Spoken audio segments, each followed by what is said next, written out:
ශ්‍රී ලංකා භූමිය යනු සොබාදහම මෙන්ම ඓතිහාසික වැදගත්කමින්ද යුක්ත වූ ස්ථාන රාශියකින් සමන්විත වූ පින්බර දේශයකි.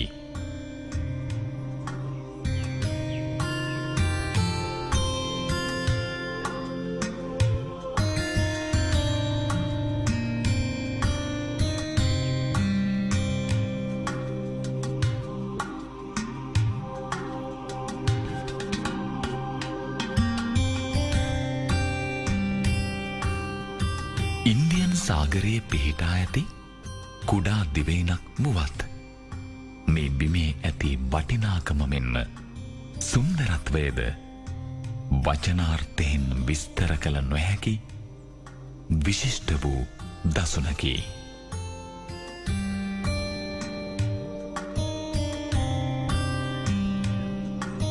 මෙරට ඇති අනගිම සම්පත වන්නේ ජලයයි.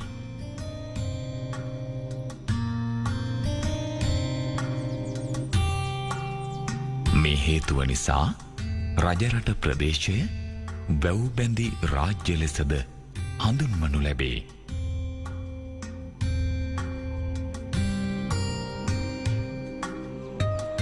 එසේම මෙම රජරට ප්‍රදේශයේ ඇති ඓතිහාසික ස්මාරකද එම ප්‍රදේශයට ලැබුණු මහත් වූ ආලෝකයකි.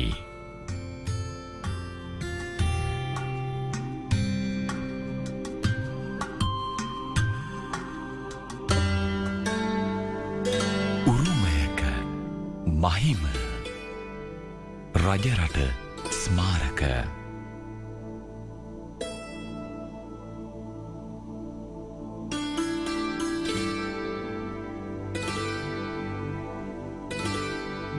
අනුරාධපුර දිස්ත්‍රික්කයේ පිහිටා ඇති තන්තිරිමලය ප්‍රදේශයද ඓතිහාසික වශයෙන් ඉතාම වැදගත් වූ පූජා භූමියක පිහිටා ඇති ස්ථානයකි.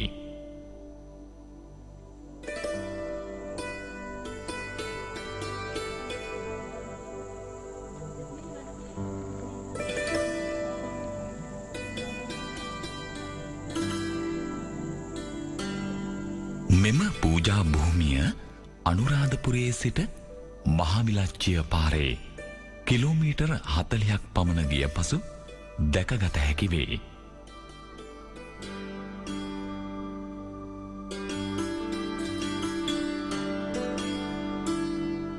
එසේම මෙම ස්ථානයේ සිට කිලෝමීටර් 2ක් පමණ දුරින් මල්වතු ඔය ගලා බසී.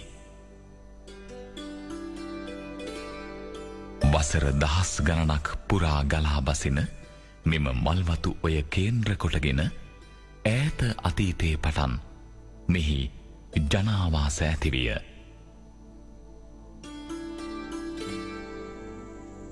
උතුරින් හා නැගෙනහිරින් මල්වතු ඔයනුත් බටහිරින් විල්පත්තු ජාතික වනෝද්‍යානයනුත් දකුණින් මහාවිලච්චිය ප්‍රධාන මාර්ගයනුත් සීමා වී පවතින ඉතාමත් සුන්දර වූ පුරාවිද්‍යාත්මක වටිනාකම් රාශියකින් සමන්විත වූ ප්‍රදේශයකි මේ පින්බිම.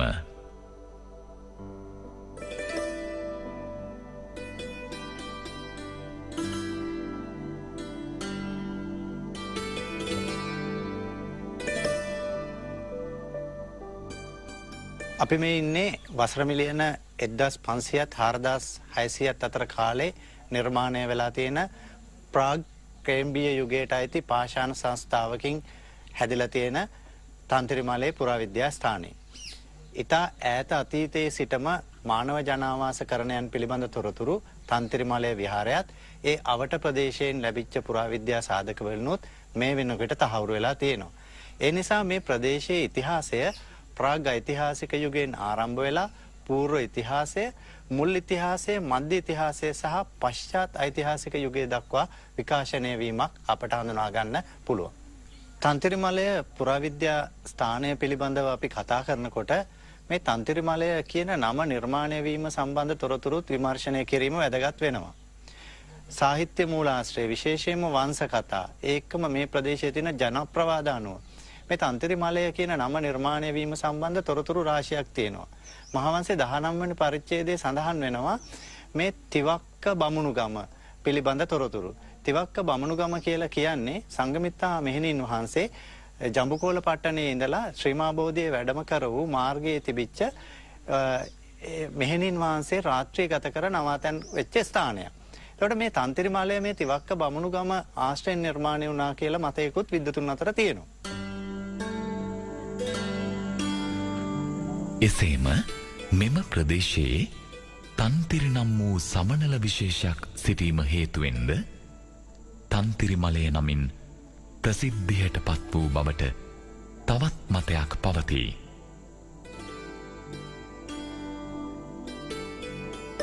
එලෙසම විද්වතුන් පවසන්නේ තන්තිරි මලය යන වචනය ද්‍රවිඩ භාෂාවේ එන තංග, තිරු, මනිල් යන පද තුන එකතු වී සෑදී ඇති බවයි. මෙහි තංග යනු රත්රන් වන අතර මනිල් යනු කන්දයි. මේ නිසා මෙය රන් කන්ද ලෙසින්ද ව්‍යවහාර කර ඇත. විශේෂයෙන් පාෂාණ සංස්ථාවක් මුල් කරගෙන නිර්මාණය වෙලා තිබිච්ච මේ ස්ථානයට පුරාණයේ සිට මෙවැනි නම් කීපයක් පාවිච්චි වෙච්ච බවට අපට පුරාවෘත්ත ඒකම මහාවංශ තොරතුරු ඇතුළු වංශකථා තොරතුරු වලින් සාධක අනාවරණය වෙනවා. කෙසේ වෙතත් මේ තන්තිරි මාලේ එහෙම නැත්නම් තන්තිරි මලේ කියන ස්ථානය අනාදිමත් කාලයක ඉඳලා මානව ජනාවාසකරණය වෙලා ඉදිරියට මේ නමත් එක්ක බැඳී පවතින බව අපට මෙහිදී ප්‍රකාශ කරන්න පුළුවන්. කෙසේ නමුත් තන්තිරි මලය යනු ඓතිහාසික ලෙස සැලකූ විට ශ්‍රී ලංකා ඉතිහාසයේ ඉතාම වැදගත් ප්‍රදේශයක් ලෙස හැඳින්වුවහොත් එය අතිශෝක්තියක් නොවනු ඇත. මෙම ඓතිහාසික තන්තිරි මලේ පූජා භූමිය ඇතුළු මේ ප්‍රදේශය අපේ ලංකාවේ ඉතාම සුවිශේෂ ප්‍රදේශයක්. ප්‍රාග් ඓතිහාසික යුගයේ එවාගේම ඓතිහාසික යුගයේ සිට ජනතාව ජීවත් වෙච්ච බවට සාධක තියෙන ප්‍රදේශයක්.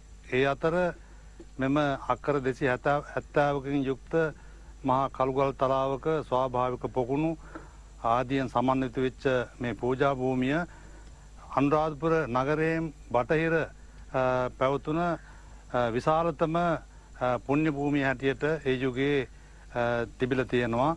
ක්‍රිස්තුවස් 8 වෙනි සියවස දක්වා ඒ කාලය තුල සමහර විට චෝල, පාණ්ඩ්‍ය, කේරලාදී ආක්‍රමණත් ස්වාභාවික හේතු වුණොත් විශේෂයෙන් අනුරාධපුර රාජධානිය පසුබැසීමට හේතු කාරණාත් නිසා මේ ප්‍රදේශයත් ජනශූන්‍ය බවට පත් වෙලා ඒ යුගයේ පුරාම මේ ප්‍රදේශය නිදාන් හොරුන්ගේ නිජ බිමක් බවට පත් වෙලා වනසතුන් දඩයම් කරන ප්‍රදේශයක් බවට කැලෑබද ජනශූන්‍ය ප්‍රදේශයක් බවට පත් වෙලා තියෙනකොට 1800 ගණන් වල ඉඳලා තමයි මේ ප්‍රදේශය පිළිබඳව නොඑක් විද්වතුන් පුරාවිද්‍යාඥයන්ගේ සටහන් තිබෙන්නේ.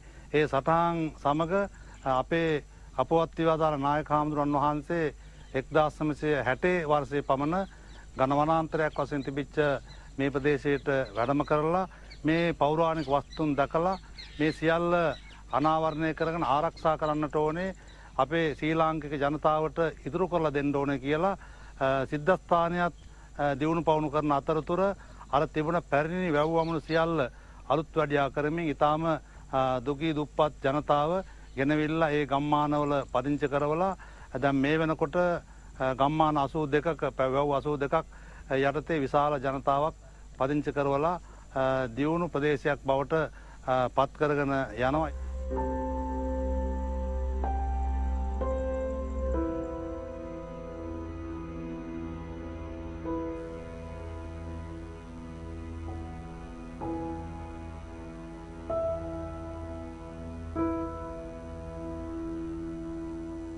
තන්තිරිමලය විහාර භූමියේ දැනට දක්නට ලැබෙන ඓතිහාසික ස්මාරක පරීක්ෂා කිරීමේදී මෙහි ඇති වටිනාකම මැනමින් වටහාගත හැකිය.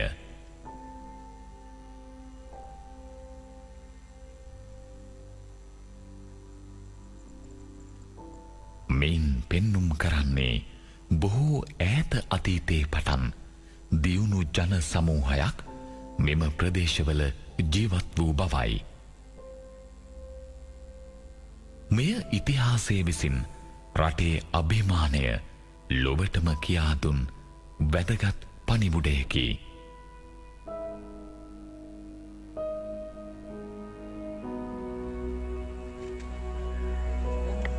එසේම මෙම පූජා භූමිය විශාලත්වයෙන් අක්කර 250ක් පමණ වූ භූමි ප්‍රදේශයක් පුරා ව්‍යාප්තව පවතී.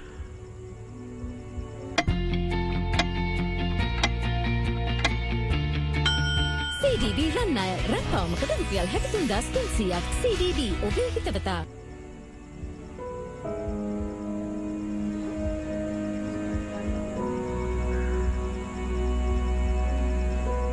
විහාරයට ඇතුළු වීමේදී දක්නට ඇත්තේ සමාධි බුද්ධ ප්‍රතිමාවකි.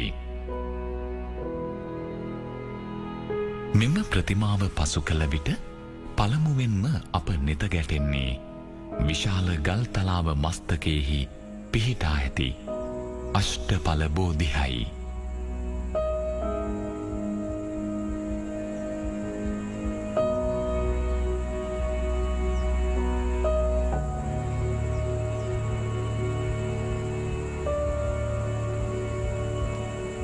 මෙය පුරාවිද්‍යා වාර්තාවලට අනුව අතීතයේ ස්තූපය පිහිටා තිබූ ස්ථානය ලෙසින් විද්වතුන් හඳුන්වනු ලබයි.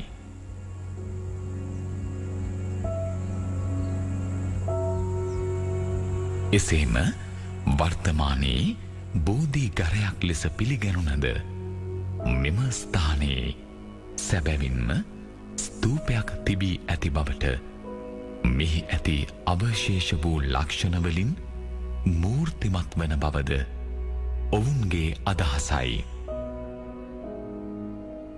1960 දශකයේදී පුරාවිද්‍යා දෙපාර්තමේන්තුව කරපු කැණීම්වලදී මීටර් 27ක වට ප්‍රමාණයෙන් යුක්ත මීටර් 27ක දිගපළලකින් යුක්ත ප්‍රාකාරයකින් සමන්විත ස්තූපයක් මේ ස්ථානයේ තිබිලා තියෙනවා. නමුත් අද එතන අපිට දැක ගන්න හම්බෙන්නේ බෝධියක්. මේක බෝධිගරයක් නෙවෙයි පැරණි ස්තූපයේ තිබිච්ච ස්ථානයේ විදියටයි පෙන්වලා දෙන්න පුළුවන් වෙන්නේ. ඒ අනුව පුරාවිද්‍යාඥයින් පෙන්වා දෙන්නේ ස්තූපය ඒ වටා ඇති සලපතල මළුව හා ප්‍රාකාර බැම්ම එමෙන්ම එයට පිටතින් ඇති වැලි මළුව හා බැඳි බැම්මේ ලක්ෂණ අනුව හා කැණීම් කටයුතුවලදී හමු වූ සාක්ෂි අනුව මෙම ස්ථානය තුළ ස්තූපය පිහිටා තිබූ බවයි.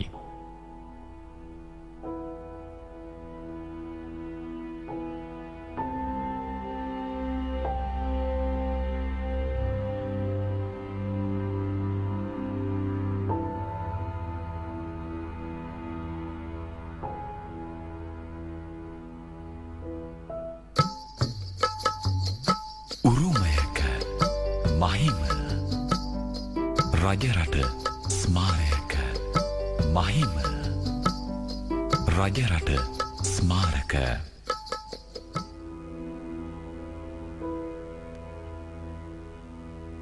වර්තමාන බෝධීන් වහන්සේට බටහිර දිශාවෙන් පිහිටා ඇත්තේ 20 වැනි සියවසේ ඉදිකරන ලද නව බුදුමැදුර හා දාගැබයි.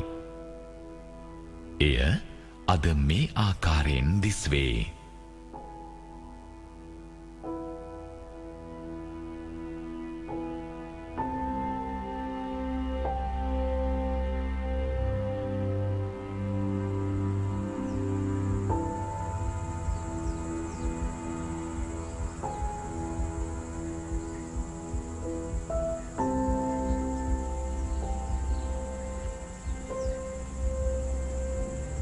බෝධීන් වහන්සේට නැගෙනහිර දිශාවේ සමාධි බුද්ධ ප්‍රතිමාවක් හා වැඩ නිම නොකළ බුද්ධ ප්‍රතිමා දෙකක් මෙම භූමියේ පිහිටා ඇත.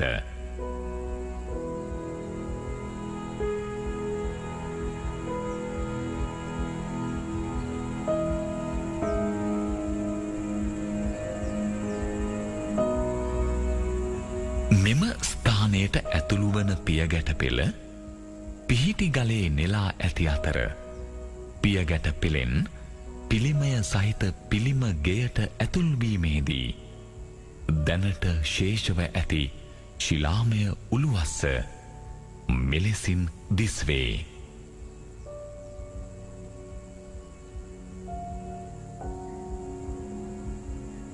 මේ උළුවස්ස කැටයම් රහිතව ඉදිකර ඇත. උළුවස්සෙන් ඇතුල් වූ විට දැකගත හැකි වන්නේ මීටර් 1ක් පමණ උසින් නිම කර ඇති ගඩොල් පැම්මයි.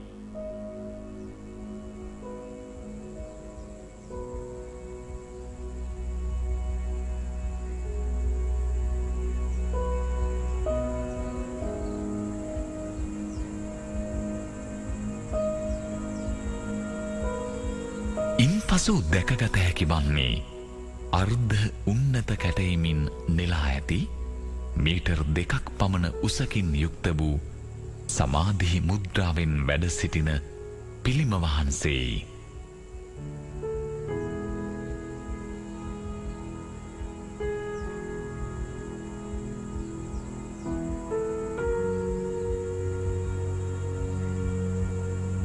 මෙම පිළිම වහන්සේගේ සිරසේ සිරස්පතක්ද ශීර්ෂය පිටුපස රැස් වලල්ලක්ද දැකගත හැකිය. පිළිමේ බටහිර අර්ධයේ හා නැගෙනහිර අර්ධයේ චාමර අතින්ගත් දේවතාරූප දෙකක්ද දිස්වේ.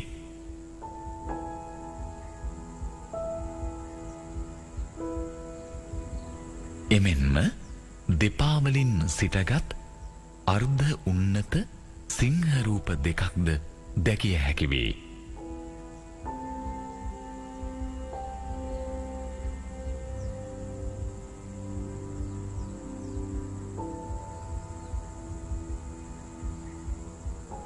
එමෙන්ම පිළිමේ බඳ දෙපසට වන්නට මකර තොරණක් දැකිය හැකි අතර පහළ ආසනයෙහි ඉදිරිපස කැටයම් කරන ලද සිංහරූප දැකිය හැකි වේ.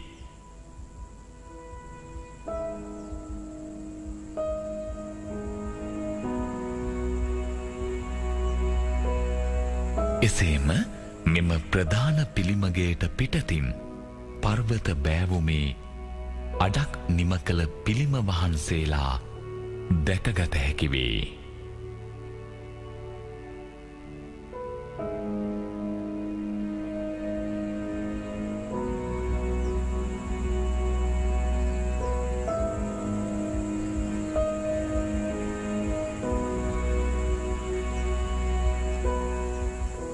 මේ පාෂාණ කන්දෙන් දකුණු පැත්තේ අපිට දැක ගන්න හම්බෙනවා ඊ타මත්ම සුවිශේෂී නිර්මාණ ලෙස සමාධි මුද්‍රාවෙන් වැඩ සිටින බුද්ධ ප්‍රතිමාවක්. මීටර් 2කට වඩා මදක් උස් වූ මේ ප්‍රතිමාව වටේ තවත් පිළිම 8ක් නෙලීමට සකසපු බව අපට හඳුනා ගන්න හැකියාව ලැබෙනවා. මේ පිළිම වලින් විශේෂ දෙයක් ගම්ම්‍ය වෙනවා. එකක් තමයි මේ පිළිමේ දකුණු පස නෙලීමේදී ඊට විශිෂ්ට අයුරින් නෙලලා තියෙන අතර වම් පැත්ත නෙලීමේදී ඊතරම් සැලකිල්ලක් දක්වලා නැහැ. ඒකේ තියෙන මකර තොරණ තුලත් දේව රූප තුලත් මේ ආකාරයෙන් අපිට දැක ගන්න හම්බ වෙනවා.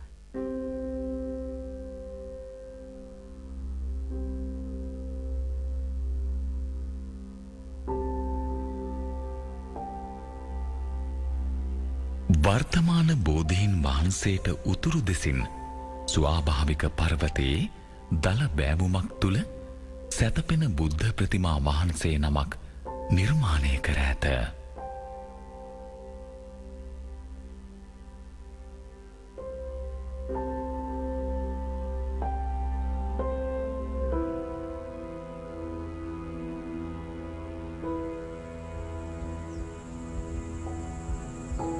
අර්ධ උන්නතිය ලෙසින් මෙම ප්‍රතිමාව නිර්මාණය කර ඇති අතර මෙම පිළිමේ දිග මීටර් 11යි සෙන්ටිමීටර් 90ක් පමණ වේ.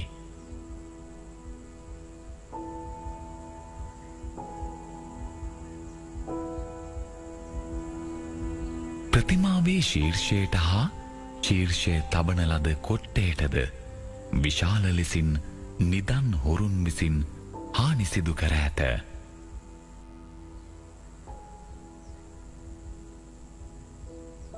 එහෙත් එය අදමනමිට පුරාවිද්‍යා දෙපාර්තමේන්තුව විසින් සංරක්ෂණය කොට ඇති ආකාරය මෙලෙසින් දැකගත හැකිය.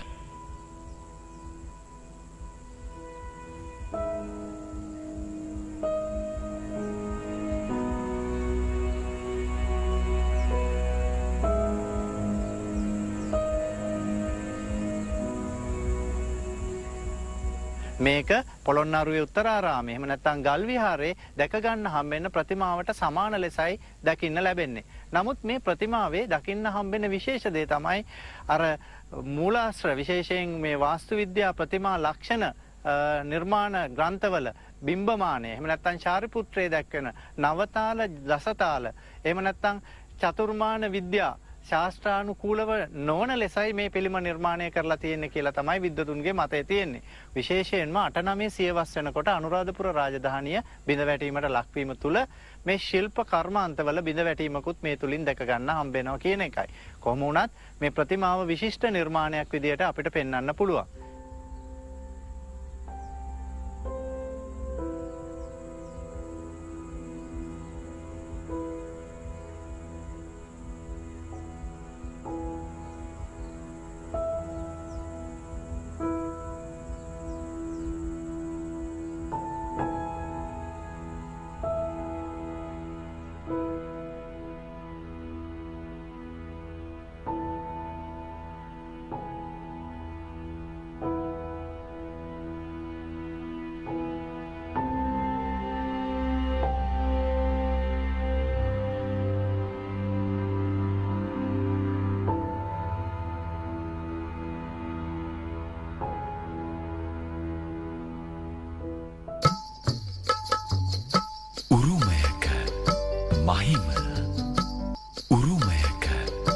මහිම රජරට ස්මාරක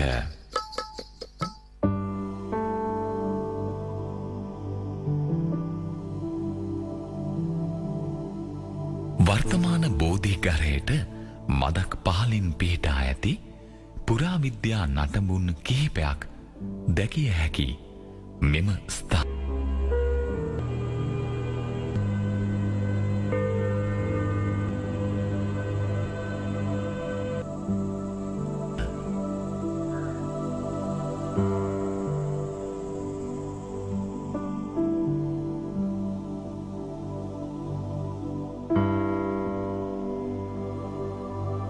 සතරස් ගල් කුට්ටි යොදා ගනිමින් නිර්මාණය කර ඇති මෙම ස්ථානය බෝධිය රෝපණය සඳහා යොදා ගන්නට ඇතැයි ඔවුන්ගේ මතයයි.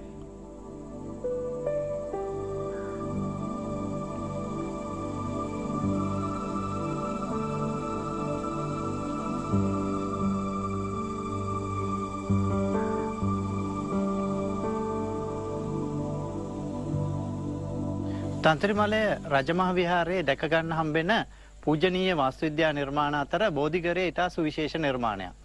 විශේෂයෙන්ම පැරණි ස්තූපයට නැගෙනහිර පැත්තේ මේ බෝධිඝරය පිහිටලා තියෙනවා. මේ බෝධිඝරයේ මැද කොටස බෝධිය රෝපණය කරලා ඒ වටා ප්‍රාකාරයකුත් ඒ ප්‍රාකාරයේ වටා මළුවකුත් දැක ගන්න හම්බෙනවා. නමුත් අපිට අනුරාධපුරයේ දැක ගන්න හම්බෙනවා වගේ ඉතා විධිමත්ව සැකසූ බෝධිඝරයක් දැනට තන්ත්‍රිමලයේ දැකිය නොහැකි. ඒත් පුරාණ කාලයේ මේ බෝධිය රෝපණය කරලා තිබිච්ච ස්ථානය නිශ්චිත ලෙසම ස්තූපයට නැගෙනහිරෙන් තිබුණ බවට හඳුන්වා ගන්න පුළුවන් වෙනවා.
තන්තිරිමලය පුරාවිද්‍යා භූමිය තුළ පවතින්නා වූ වාස්තු විද්‍යාත්මක ලක්ෂණ දෙස බලන විට පොකුණක් ලෙසින් සැලකිය හැකි විශාල දියබලක් මෙන්ම තවත් කුඩා පොකුණු 3ක්ද මෙම භූමිය තුළ දැකගත හැකිය.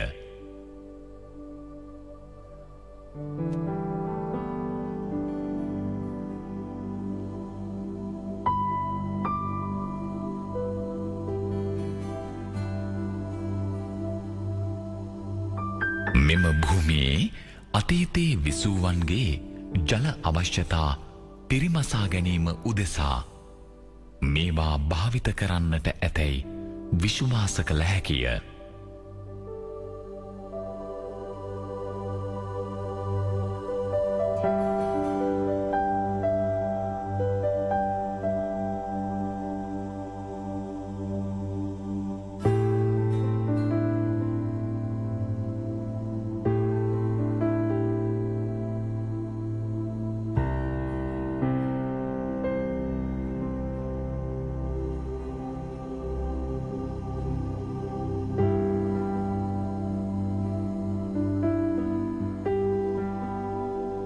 පොකුණ අසල පිහිටි ගල් කුලෙහි ඉහළම කොටසේ පොත් ගුල ලෙස හඳුන්වන කැපූ කළුගල් වලින් සකසන ලද නිර්මාණයකි.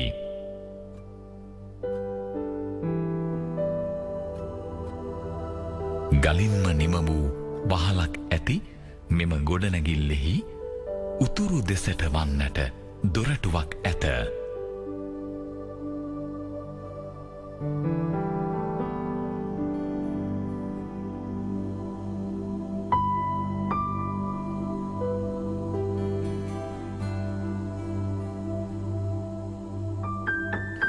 ලංකාවේ අධ්‍යාපන සම්ප්‍රදාය ආරම්භ වෙන්නේ මේ බෞද්ධ විහාරස්ථාන ඇසුරෙන්. විශේෂයෙන්ම අනුරාධපුරේ අපි ගන්නකොට අනුරාධපුර ඇතුල් නගරේ ජේතවනේ ඒකම මිහින්තලේ කළුදිය පොකුණේ අපිට දැක ගන්න හම්බ වෙනවා පැරණි පුස්තකාල. ඒකම ඊට අමතරව අපිට මේ තන්ත්‍රිමලෙත් පුස්තකාලයක් තියෙනවා. මේ පුස්තකාලයේ වැදගත්කම තමයි අපේ අධ්‍යාපන ක්‍රමයේදී පොත් ගබඩා කරලා තිබිච්ච බවට සාධක හම්බෙන එක. විශේෂයෙන්ම කළුදිය පොකුණේ සම්ප්‍රදායට සමාන පුස්තකාලයක් අපි මේ තන්තිරිමලෙත් දකිනවා. මේ කඳු ගැටේ උඩ මීටර 2ක් විතර දිග පළල වපසරියකින් යුක්තව හදලා තියෙන මේ පැරණි පුස්තකාලයේ පුරාණයේදී පුස්කොළ පොත් තැන්පත් කළ බවට සාධක අපිට හඳුනා ගන්න හැකියාව තියෙනවා. මේක ගෙඩිගේ සම්ප්‍රදායට තමයි නිර්මාණය කරලා තියෙන්නේ. ගල්පුවරු යොදාගෙන වහලත් ගලින්ම ආවරණය වෙන විදිහට නිර්මාණය කරලා තියෙන මේ ගෘහය ඇතුලේ පුස්කොළ පොත් තැන්පත් කරලා තිබිච්ච බවට තමයි විද්වතුන්ගේ පිළිගැනීම තියෙන්නේ.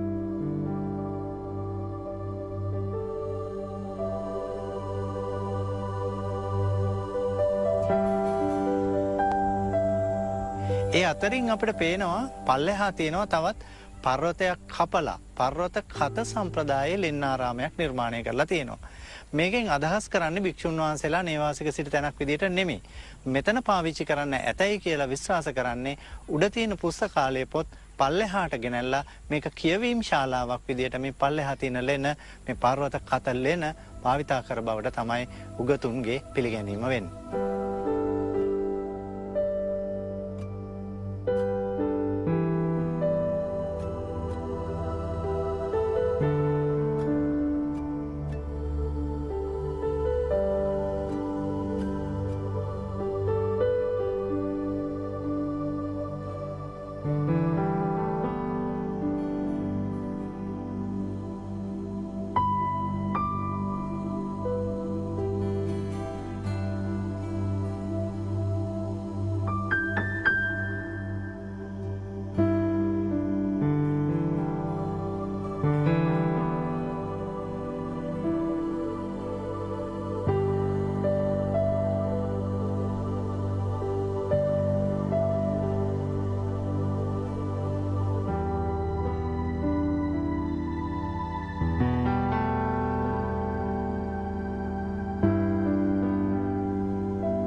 අනුරාධපුර අවසාන භාගයට අයත් යැයි සැලකෙන සුවිශේෂී ගොඩනැගිලි වර්ගයක් වන පදානගර නම් වූ වාස්තු විද්‍යාත්මක අංගය තන්තිරිමලය විහාරය තුළද නිර්මාණය කොට තිබේ.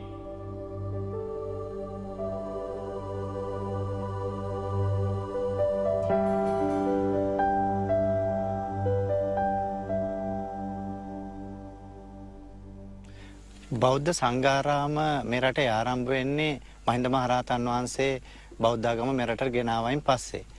ඒට සාමගාමීවම තන්තිරිමලේ බෞද්ධ සංඝාරාමයක් ආරම්භ වෙනවා. අපිට පැහැදිලි වන ආකාරයට මේ වෙනකොට ක්‍රිස්තු පූර්ව 3 වෙනි සියවසේ ඉඳලා වර්ධනය වෙච්ච බෞද්ධ සංඝාරාමයක නටබුන් මේ බිමේ දැක ගන්න හම්බ වෙනවා.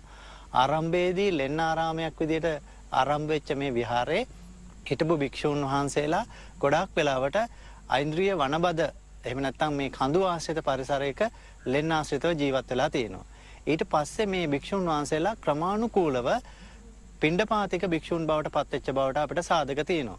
ක්‍රිස්තු පූර්ව 3 වෙනි සියවස වෙනකොට මේ ස්ථානයේ පිණ්ඩපාතික භික්ෂූන් වාසය කළ බවට මේ විහාරස්ථානයේ ඇසුරේ තියෙන සෙල්ලිපියකින් සනාථ වෙනවා. ඒ සෙල්ලිපිය සඳහන් වෙන්නේ බරත පිඩහ තිෂ තෙරහ. කියන්නේ බරත කියන ජන කණ්ඩායමෙන් සම්භාවය ලැබපු පිණ්ඩපාතික තිස්ස කියන තෙරුන් වහන්සේ මේ ස්ථානයේ ඉඳලා තියෙනවා. මේ පිණ්ඩපාතික භික්ෂූන් වහන්සේලාගේ ප්‍රධාන කාර්යයක් තමයි ආරණ්‍යවාසීව ජීවත් වීම. ඒ ආරණ්‍යවාසී සම්ප්‍රදායක් මේ බිමේ ක්‍රියාත්මක වෙච්ච බවට අපිට ඉතාම පැහැදිලි සාධකයක් තමයි අපිට මේ පේන පදානගර සම්ප්‍රදාය ආරාමය. පදානගර සම්ප්‍රදායේ ජීවත් වුණේ දූතංගධාරී එහෙම නැත්නම් වනවාසී සම්ප්‍රදායට අයිති භික්ෂූන් වහන්සේලා. තන්තිරිමලේ විහාරයේ මේ පදානගර සම්ප්‍රදායේ විහාරයක් නිර්මාණය වෙලා තියෙනවා.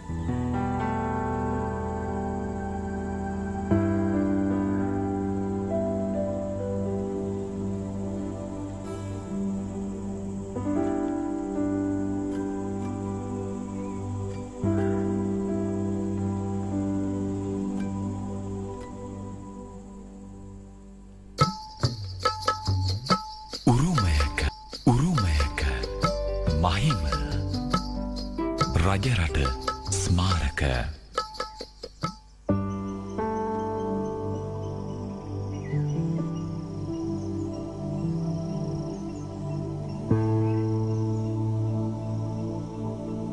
තන්තිරිමලය විහාරස්ථානය තුළ පිහිටි ප්‍රාථමික ගුහා චිත්‍ර සහිත ලෙනට පිවිසිය යුතුව ඇත්තේ වනගානය මැදින් වැටී ඇති මාර්ගයකිනි.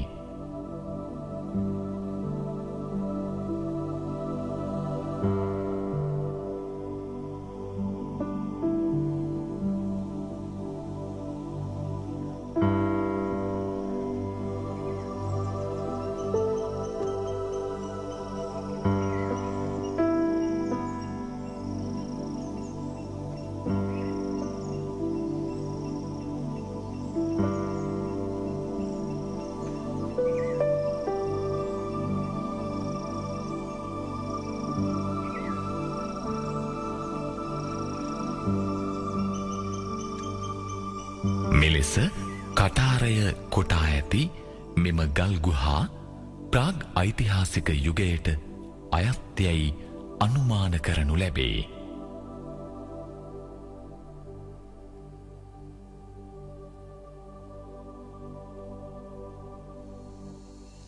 අපි දැන් ඉන්නේ තන්තිරිමලේ විහාර භූමියේ තියෙන ඉතා වැදගත් පුරාවිද්‍යා ස්ථානයක. මෙතන තියෙන්නේ ප්‍රාග් ඓතිහාසික ගුහා සිතුවම්. එහෙම නැත්නම් ප්‍රාථමික ශෛලියේ ගුහා සිතුවම් තියෙන ලෙනක තමයි අපි ඉන්නේ. ලංකාවේ ප්‍රාගෛතිහාසික යුගයේ ලෙන් සිතුවම් පිළිබඳ විවිධ මතවාද රාශියක් තියෙනවා. බොහෝ අය විශේෂයෙන්ම ආචාර්ය සිරාන් දැරණියගල වගේ විද්වතුන් කියන්නේ ලංකාවේ ප්‍රාගෛතිහාසයේ සිතුවම් නැහැ කියලා. නමුත් ගොඩක් දෙනෙක් මේ පිළිබඳ අධ්‍යයනය කර මේකේ ප්‍රාගෛතිහාසික සිතුවම් නෙමෙයි ප්‍රාථමික ශෛලී සිතුවම් තියෙනවා කියලා තමයි කියන්නේ. එතකොට අපිට මේ පැහැදිලි වෙන කාරණය තමයි මේවා ප්‍රාථමික ශෛලියේ ගුහා සිතුවම් වෙන්නත් පුළුවන්. එහෙම නැත්නම් මේ මධ්‍ය ශිලා යුගයේ ජීවත් වෙච්ච මිනිස්සු විශේෂයෙන්ම මෙවැනි ස්වභාවික ගල්ලෙන් වල ජීවත් වෙලා මේ සිතුවම් ඇඳ බවට සාධක. මේකේ තවත් වැදගත් කාරණයක් තමයි මේකේ තියෙනවා මිනිස්සු සිතුවම්, මානව රූප, ඒකම සත්ත්ව රූප. මෙතන ඉන්නවා ගවයා, ඒකම දිවියා, ඒකම තලගොයා, ඒ වගේ සත්ත්ව රූප 37ක් මේ ස්ථානයේ තිබිච්ච බවට වාර්තා කරනවා. මේ තන්ත්‍රමලයේ තියෙන සිතුවම් පිළිබඳ මුල්ම අධ්‍යයන සිදු වෙන්නේ 1897 වර්ෂයේ HCP බෙල් තමයි මුල්ම වාර්තා කිරීම සිදු කරන්නේ. ඊට පස්සේ අපි දකිනවා 1910 වර්ෂයේදී ජෝන් ස්ටීල් මේ ස්ථානයේ මේ ප්‍රාථමික ශෛලියේ සිතුවම් 37ක් තිබුණා කියලා වාර්තා කරනවා. පීපී දරණ කියලා ඊටත් පස්සේ බීඩී නන්දදේව කියන විද්වතුන් මේ ප්‍රාථමික ශෛලියේ ගුහා සිතුවම් පිළිබඳ ඉදිරිපත් කරලා තියෙනවා. මේක වැදගත්ම දේ තමයි මේවා අඳින්න පාවිච්චි කරලා තියෙන මාධ්‍ය. මේක අඳින්න පාවිච්චි කරලා තියෙන මාධ්‍ය අතර අලු, අඟුරු, ඒකම හෙමටයිට්, ලිමොනයිට් සහ කෙබොලින් වර්ගයේ මැටි වර්ග වෙන්ම ඒ ආකාරයේ සම්ප්‍රදායන් මේ ශිල්පීන් පැරණි කාලේ පාවිච්චි කර බවට තමයි හඳුනාගෙන තියෙන්නේ. ඒකම පිහිල්ලගොඩ ගල් ගුහාවෙන් හඳුනාගෙන තියෙනවා මේ සිතුවම් ඇන්දේ ප්‍රාථමික සිතුවම් නිර්මාණය කරේ වැඩි කාන්තාවන් කියලා. සෙලිග්මාන්නරු ඒ පිළිබඳව වාර්තා කරලා තියෙනවා.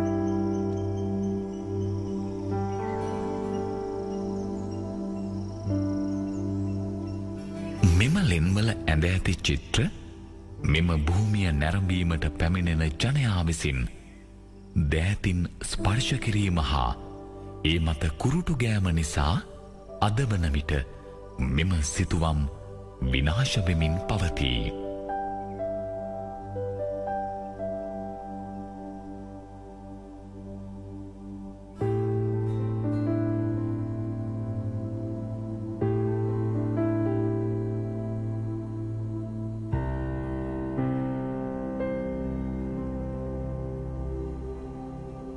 දැනට සොයාගෙන ඇති පුරාවිද්‍යාත්මක සාක්ෂිවලට වඩා අනාගතයේදී මේ පිළිබඳව විද්වතුන් විසින් දිගින් දිගටම පර්යේෂණ සිදු කළහොත් සැඟවුණු බොහෝ රහස් එළිදරව්වනු ඇත. මෙය තන්තිරිමලයට පමණක් නොව ශ්‍රී ලංකාවේ ඓතිහාසික බොහෝ ස්ථානවල දක්නට ලැබෙන ලක්ෂණයකි.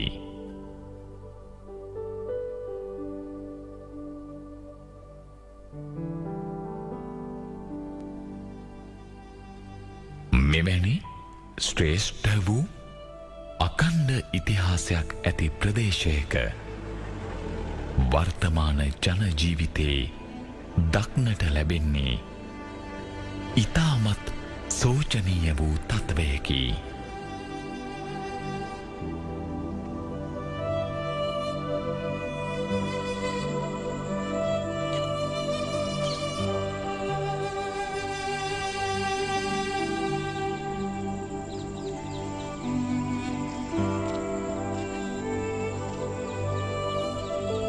මෙම තන්තිරිමලය විහාරය වටා ජීවත්වන ගැමියන්ගේ ආර්ථික හා සමාජීය තත්වය මේ වන විට බොහෝ සෙයින් පිරිහි ඇත.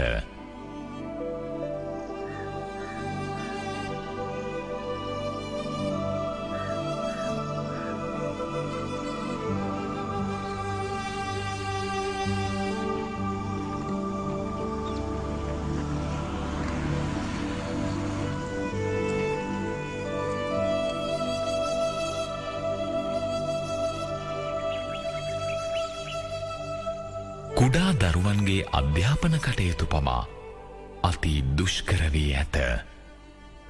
එම නිසා අධ්‍යාපනය ඔවුන්ගෙන් ගිලිහී යනු ලබන්නේ ඔවුනට පවතින ආර්ථික දුෂ්කරතා නිසාය.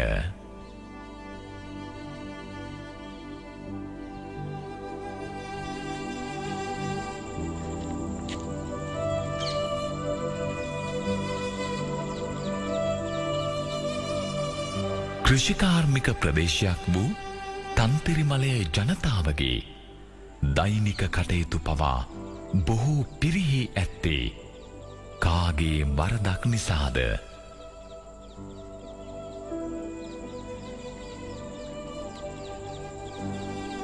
ඓතිහාසික පූජා භූමිය රැකගන්නවා මෙන්ම ඒ අවට වෙසෙන ජනතාවගේ ජීවිත රැකගැනීමද අත්‍යවශ්‍ය වූ කරුණකි.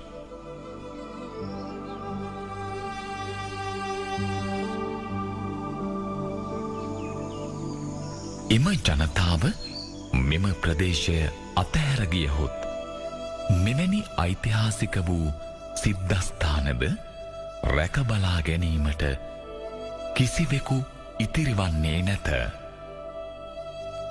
මේ නිසා බලධාරීන්ගේ අවධානය මෙම කරුණ වෙතද යොමුවන්නේ නම් මෙම ප්‍රදේශ මීට වඩා යහපත් වනු ඇත.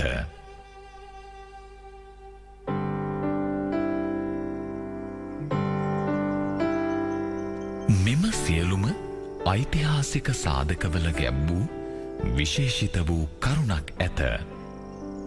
එනම් ශ්‍රී ලංකාව නැමති මෙම කුඩා දිවයිනේ ඇති විශාල වූ වටිනාකමයි. එය මිලකල නොහැකි වූ වටිනාකමකි. නමුත් බොහෝ විද්වතුන්ටත් සාමාන්‍ය ජනතාවටත් මෙම මහත් වූ වටිනාකම නොවැටහීම මෙම පින්බිමේ අභාග්‍යයකි. එය තේරුම් ගැනීමට තවත් වසර දහස් ගණනක් ගතවේ යැයි සැකයක් ඇතිවන්නේ මෙවැනි පින්බිම්වල සැරිසරණ විටය. මෙය තනිතනි පුද්ගලයන්ට කළ හැකි කාර්යයක් නොවන අතර සියලූම ජනතාව තුළ ආකල්පමය වෙනසක් ඇතිකොට මේවායේ වටිනාකම් සියල්ලන්ගේම හදවත් තුළට කිඳා බැසිය යුතු කරුණකි. එසේ නොවනහොත් අවසානයේදී අනාගත පරපුරට මේවායේ වටිනාකම් පිළිබඳව වැටහීමක් කිසි දිනක නොලැබෙනු ඇත. මේ ඒ පිළිබඳව සියල්ලන්ගේම අවධානය යොමු විය යුතු කාලයයි.